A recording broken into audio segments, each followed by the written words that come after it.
స్కంద షష్ఠి సందర్భంగా బుధవారం కర్మన్ ఘాట్ అయ్యప్ప స్వామి దేవాలయంలో సుబ్రహ్మణ్యేశ్వర స్వామి అభిషేకం జరిపించి ప్రత్యేక పూజలు నిర్వహించారు. స్కంద షష్ఠి అనేది మురుగన్ కు అంకితం చేయబడిన హిందూ పండుగ. ఇది దుష్టునిపై మంచి సాధించిన విజయాన్ని సూచిస్తుంది.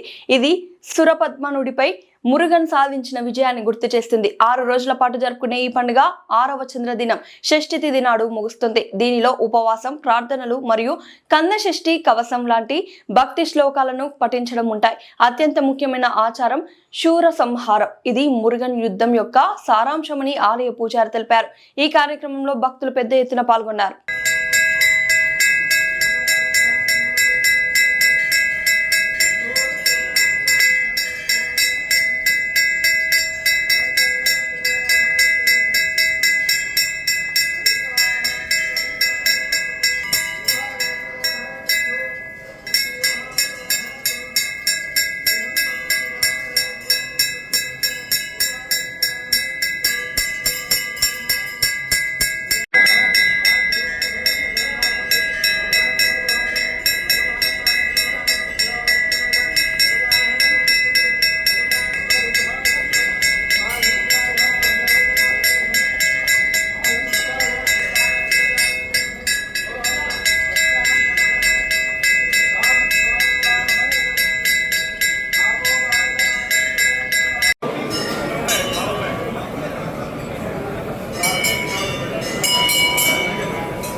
హరిహర క్షేత్రం అయ్యప్ప స్వామి దేవాలయం Karmanghat defence colony. Today special is Skanda Shashti. విశేషం ఏంటంటే స్వామివారి దినవారం అంటే పుట్టినరోజు దేని బట్టి అంటే అందరూ నిలబెడితే కుజదోషం, సర్పదోషం, కాలసర్పదోషం నివారణం గురించి ఈ యొక్క అభిషేకం జరగబడు. దాన్ని బట్టే ఈ యొక్క అభిషేకం జరుగుతుంటారు. ఇక్కడ స్పెషల్ ఏంటంటే అయ్యప్ప స్వామి ఇక్కడ పడి పూజలు జరుగుతుంది. పొద్దున 5:30 నుంచి 1 o'clock వరకు గుడి ఓపెనింగ్ ఉంటుంది. నైట్ 5:30 నుంచి 9 వరకు ఓపెన్ ఉంటుంది. తర్వాత అన్ని కార్యక్రమాలు ప్రతిరోజు జరుగుతుంది. సోమవారమేమో శివునికి, మంగళవారమేమో శివునికి, తర్వాత ఆంజనేయ స్వామి, బుధవారం అయ్యప్ప, గురువారం దత్తాత్రేయ స్వామి, శుక్రవారం అమ్మవారు పార్వతీదేవి, తర్వాత శుక్రవారం రమాసహిత సత్యనారాయణ స్వామి, తర్వాత ఆంజనేయ స్వామి విశేషం అభిషేకం జరుగుబడును ఈ హరిహర క్షేత్రంలో. స్కంద షష్ఠి గురించి ప్రత్యేకత ఆపండి, నేను చెప్తాను. పొద్దున వస్తారు, అభిషేకం జరుగుతుంది ఇక్కడ హరిహర క్షేత్రం అయ్యప్ప స్వామి దేవాలయంలో. ఈ యొక్క సన్నిధానం ఎక్కడ అంటే హరిహర క్షేత్రం ఈ యొక్క సుబ్రహ్మణ్య స్వామి టెంపుల్లోని